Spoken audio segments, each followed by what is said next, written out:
2024 లేదా 25లో డిగ్రీ లేదా బీటెక్ చదివారా? సాఫ్ట్‌వేర్ జాబ్ కోసం ఎదురు చూస్తున్నారా? అయితే కోడ్ జ్ఞాన్ 100 డేస్ కోర్సులో చేరండి, జాబ్ సాధించండి.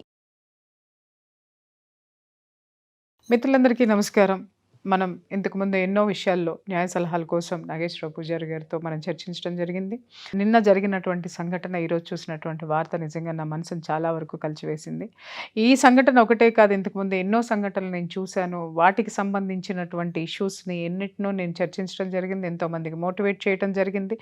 వాళ్ళు బయటకు వచ్చారు, చాలా హ్యాపీగా ఉన్నారు. కానీ ఆ స్థితి నుంచి బయటికి రాలేక, వాళ్ళకి కావలసినటువంటి ఆ స్థితి నుంచి బయటపడడానికి వాళ్ళకి అవసరమైనటువంటి సమాచారంకి వాళ్ళ దగ్గర లేక, దాన్ని అందించే వాళ్ళు లేక కూడా వాళ్ళు తమ జీవితాలని మధ్యలోనే ముగించేసుకుంటున్నారు అనేటటువంటి విషయాన్ని చూసినప్పుడల్లా నాకు ఎందుకో చాలా బాధ అనిపించింది. ఈరోజు నేను చూసినటువంటి చైతన్య అనేటటువంటి కొరియోగ్రాఫర్ యొక్క సూసైడ్, అప్పుల బాధలు తట్టుకోలేక ఫైనాన్షియల్ ట్రబుల్స్ తోటి ఆత్మహత్య చేసుకోవటం. ఎంతో చిన్న వయసు, ఎంతో భవిష్యత్తు ఉంది అతనికి.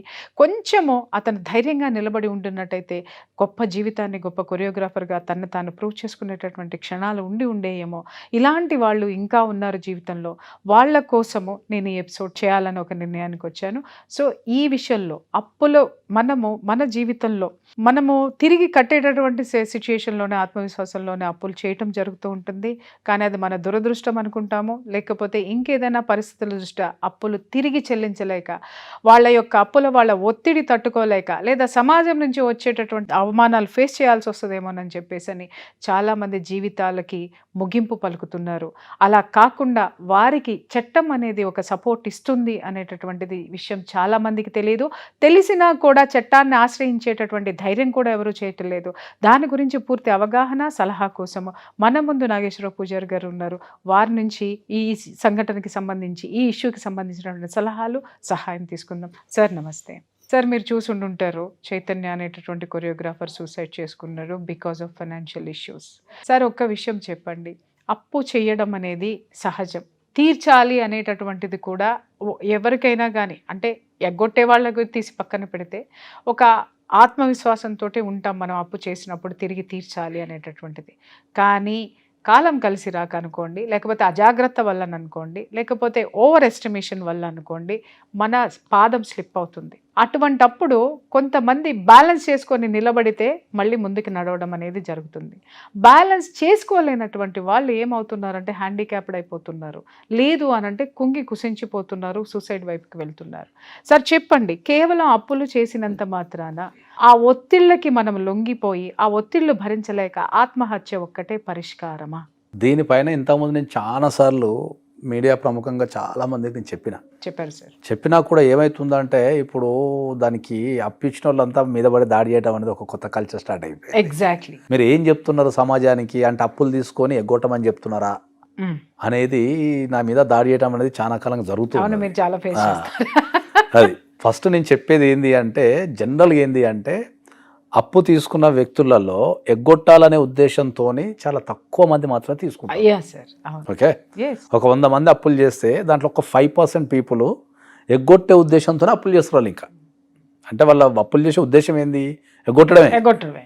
మిగతా 95% మీరు ఇంతకుముందు చెప్పినట్టు బిజినెస్ పరంగా కావచ్చు, ఎదగాలని కావచ్చు, లేకపోతే అవసరం కోసం అందక కావచ్చు, తీర్చగలుగుతున్న నమ్మకం కావచ్చు, ఈ రకరకాల కారణాల వల్ల అప్పులు తీసుకుంటారు. తీసుకున్న తర్వాత వాళ్ళు కట్టడానికి ట్రై చేస్తారు. కానీ వాళ్ళకి మీరు అన్నట్టు ఇంతకుముందు మీరు సంపాదనకు ప్రాబ్లం రావటము, లేకపోతే రకరకాల ప్రాబ్లం కట్టలేకపోవచ్చు. సో ఇప్పుడు ఈ చైతన్య కేసే కనుక తీసుకుంటే, యంగ్ బాయ్ నాకు వినిపించిన ఇన్ఫర్మేషన్ ప్రకారం అప్పులు వచ్చేసి ఒక 20 lakhs ఏమో ఉన్నాయి అనేది నాకు వినిపించింది. నేను ఏం అడుగుతున్నా, ఇప్పుడు ఒక యంగ్ బాయ్ ఒక కెరియర్ స్టార్టింగ్లో ఉండి, ఒక మంచి పేరు ఉండి, ఎంతో కొంత సంపాదించుకున్న ఒక వ్యక్తి తన జీవితకాలంలో ఒక 20 లక్షల అప్పులు తీర్చలేడా? చచ్చిపోయేంత అవసరం ఏమొచ్చింది? అదే చెప్తున్నా. అందుకే నేను ఏం చెప్తున్నా, నేను అందరికీ ఏం చెప్తున్నా, అప్పులు ఉన్నాయని చనిపోకండి. చట్టంలో కొన్ని లక్షల ప్రొవిజన్స్ ఉన్నాయి. నా చేతులతోని అప్పులు తీసుకున్న వ్యక్తుల్ని కొన్ని 100 సార్లు కాపాడిన సందర్భాలు ఉన్నాయి.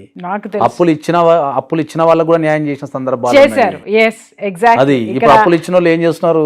నువ్వు అందరికి ఎగ్గొట్టమని చెప్తున్నావు, ఎగ్గొట్టమని చెప్తానులే. ఒక వ్యక్తి బతుకుంటే వాడు మళ్ళీ మీకు ఇచ్చే అవకాశం కాపాడారు, మళ్ళీ అదే వ్యక్తి తోటి వాళ్ళకి తిరిగి కాంపెన్సేషన్ కూడా మీరు అదే చెప్తున్నా నేను. చేయించినటువంటి సందర్భం ఉంది. కాబట్టి కాయిన్ చూసి ఏం చెప్తున్నట్టు అందరికి అప్పులే కొట్టమని చెప్తున్నావు, మీరేంటంటే ఐపీ పెట్టమని చెప్తున్నావు అంటే నాకు తెలుసు సార్ ఏంటంటే ఫస్ట్ ఈ పర్సన్ ని సేవ్ చేసి ఒక ధైర్యం ఇచ్చి ఒక టైం ఇచ్చి ఆ తర్వాత ఎవరైతే అప్పు ఇచ్చారో వాళ్ళని కూడా కూర్చోబెట్టి కాంపెన్సేషన్ ని ఫిల్ చేసినటువంటి సందర్భాలు నేను కోకొల్లలు చూశాను. ఇప్పుడు నేను కూడా కోరుకునేది అదే సార్, ఈ ఒత్తిడిలో ఉన్నటువంటి వాళ్ళకి కొంత టైం ఇస్తే ఆ కొంత టైం ఎలా ఇవ్వాలి అని అంటే అవగాహనతో కూడినటువంటి ఒక కౌన్సిలింగ్. మనకు అదే చెప్తున్నాం మనం. అందుకనే అప్పులో ఏం చేస్తారంటే వన్ సైడ్ ఆలోచించి వాళ్ళ మీద కూర్చొని నువ్వు ఇయ్యి, లేకపోతే నేను చచ్చిపోతా, నీ ఇంట్లో చచ్చిపోతా, లేకపోతే నిన్ను చంపేస్తా, లేకపోతే హాస్పిటల్ ఉన్నారు, లేకపోతే నేను బయట తెచ్చినా, నేను ఇంట్లోకి పోతా, ఇట్లా వాళ్ళు ప్రెజర్ చేయడం వల్ల ఏంటంటే వాళ్ళు ఎవరితో పంచుకోలేక సమాజంలో ఇజ్జత్ పోద్దేమో, నాకు అప్పులు అని చెప్తే ఇంకేమన్నా ఇద్దేమో, ఎప్పుడు కట్టాలా అని ఒత్తిడితో ఏం చేసి అని చచ్చిపోయింది. ఇప్పుడు చనిపోవడానికి అదే అంటున్నా, ఒక వ్యక్తి చనిపోవడానికి ఈ కేసులో సమాజానికి నేను అప్పులనే అని తెలిస్తే నాకేం అవకాశాలు రావేమో, నన్ను అందరు దూరం పెట్టేస్తారేమో, వీడు ఇలాంటి దూరం పెట్టేస్తారేమో అని చెప్పి చనిపోయాడు. ఒక నిండు జీవితం, తల్లిదండ్రులు ఒక 20 లక్షల కోసం ఎంత బాధపడి ఉండాలా అంటే నేను జీవితాంతం కదా అదే అంటున్నా. అందుకనే నేను అందరికి చెప్పేది ఒకటే, చట్టంలా మీరు అప్పు తీసుకున్నంత మాత్రాన చనిపోవాల్సిన అవసరం ఏమాత్రం లేదు. జీవితం అనేది మళ్ళా తిరిగి రాదు. ఒక 20 లక్షల అప్పు, ₹1,00,00,000 అప్పు కట్టుకోవడం చాలా సులభం. మీరు ప్లాన్ చేసుకుంటే ప్రెజర్లో మీరు డిసిషన్ తీసుకోలేరు. ఓకే, ఒకటే రకమైన డిప్రెషన్లోకి వెళ్ళిపోయి అదే మైండ్లో ఉండిపోయి మీరు ఆత్మహత్యలు చేసుకుంటున్నారు. కానీ ఎవ్వరు కూడా ఆత్మహత్యలు చేసుకోవాల్సిన అవసరం లేదు. మీకు బ్యాంక్ అప్పులు ఉన్నా సరే, మీరు ఫైనాన్షియల్ ఇన్స్టిట్యూషన్లో అప్పులు చేసినా సరే, మీరు లోన్లతో అప్పులు చేసినా సరే, లేదా మీకు తెలిసిన వ్యక్తుల దగ్గర అప్పులు చేసినా సరే, ప్రతి దానికి చట్టంలో ఒక ప్రొవిజన్ ఉంది. మిమ్మల్ని పారిపోమని చెప్పడం లేదు. మీరు కోర్టుకు రండి, నిలబడండి, అవసరమైతే సంపాదించడం అందరు కడదాం, ఇది సార్ నిలబడదాం, అందరు కడదామని చెప్తున్నాను. ఆవేశపడి పారిపోవటము, కుటుంబాలను వేసుకుని ఎంత దూరం పారిపోతారు? దొంగతనంగా దాగపడ్డం ఎందుకు? దొంగతనంగా దాగపడ్డం, ఫోన్లు ఎత్తకుండా ఉండడం ఎందుకు? దొంగతనంగా దాగపడ్డం ఎందుకు? పిల్లల్ని తీసుకొని ఊరూరా తిరగడం ఎందుకు? లేకపోతే అందరు కలిసి ఆత్మహత్య చేసుకోవడం ఎందుకు? మీ కడుపులో పుట్టిన పిల్లల్ని చంపడం ఎందుకు? మిమ్మల్ని కన్న తల్లిదండ్రులని బతుకుండా చంపడం ఎందుకు? మీకు రకరకాల ప్రొవిజన్స్ ఉన్నాయి. డైనమిక్ ఇంజెక్షన్ ఉంది, ఇన్సాల్వెన్సీ పిటిషన్స్ ఉన్నాయి, తర్వాత మీకు ఇంజంక్షన్, స్టేటస్ కోలు చాలా ఉన్నాయి మీకు దాంట్లో. నేను మళ్ళా మీరు ఎవ్వరు ఏమైనా తిట్టుకోండి, నన్ను ఎవరైనా తిట్టాను, నేను క్లియర్గా చెప్తున్నా. మీ జీవితంలో అప్పులుండి మీరు కట్టలేకపోతే నా దగ్గరికి రండి, చట్టపరంగా మిమ్మల్ని నేను కాపాడుకుంటా. చచ్చిపోయి మీ తల్లిదండ్రులను కానీ మిమ్మల్ని నమ్ముకున్న వాళ్ళని కానీ మీరు ఇబ్బంది పెట్టి పారిపోయి జీవితంలో ఓడిపోకండి అని చెప్తున్నా. నిలబడండి, నిలబడదాం, కొట్లాడదాం, దాని సమస్యను సాల్వ్ చేద్దామని చెప్తున్నాను. ఎగ్జాక్ట్లీ సార్ చెప్పింది విన్నారు కదా. సార్ ఒక మాట క్లియర్గా చెప్పారు, టెన్షన్లో ఉన్నప్పుడు, ప్రెషర్లో ఉన్నప్పుడు మీరు ఏ నిర్ణయాలు తీసుకోలేరు, అది ఒక్కటి మాత్రమే మీకు కనిపిస్తుంది. ఇక్కడ సార్ చేసేటటువంటి పని అప్పులు ఎగ్గొట్టేయడం అనేదో లేకపోతే ఎదుటివాడిని బాధ పెట్టడం కాదు. ఈయన చేసేటటువంటి ప్రాసెస్ ఆ ప్రెషర్ నుంచి బయటికి తీసుకొస్తున్నారు. ఆ ప్రెషర్ నుంచి బయటికి తీసుకొచ్చిన తర్వాత మన మీద మనకు ఆత్మవిశ్వాసం పెరుగుతుంది. అలాగే సమాజంలో మనల్ని మనం ప్రూవ్ చేసుకోవాలనేటటువంటి కసి కూడా పెరుగుతుంది. అప్పుడు మనం ఏం పని చేయాలి అన్నా కూడా దాని మీద కాన్సన్ట్రేట్ చేయగలుగుతాము, మనం ముందుకు వెళ్ళగలుగుతాము. కసితోటి చేసిన అప్పు చేసినది వడ్డీతో సహా చెల్లించి, లేదు నీకెంత స్థాయి ఉందో తాహత ఉందో అంత చెల్లించి మళ్ళీ నువ్వు తలెత్తుకుని భేషుగ్గా తిరగగలిగేటటువంటి అవకాశము చట్టము నీకు కలిగించింది అని చెప్పేసి సార్ స్పష్టంగా చెప్తున్నారు. ఇలాంటి విషయానికి ఎవరికైనా సరే సార్ యొక్క సలహా కానివ్వండి, సార్ యొక్క సహాయం కానీ కావాలనుకుంటే మాత్రం స్క్రీన్ మీద ఉన్నటువంటి నంబర్కి కాల్ చేసి అపాయింట్మెంట్ తీసుకొని మీరు సార్ని కలవచ్చు.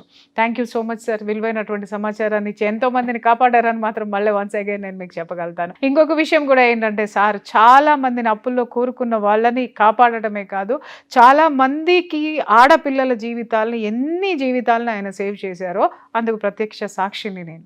ఎంత సేవ్ చేస్తారో నేను చెప్పలేనండి, అంత నిజాయితీ కూడా సార్లో ఉంది, అది మాత్రం నేను స్పష్టంగా చెప్పగలుగుతాను. అందుకు నేను ప్రత్యక్ష సాక్షిని. Thank you sir, thank you so much.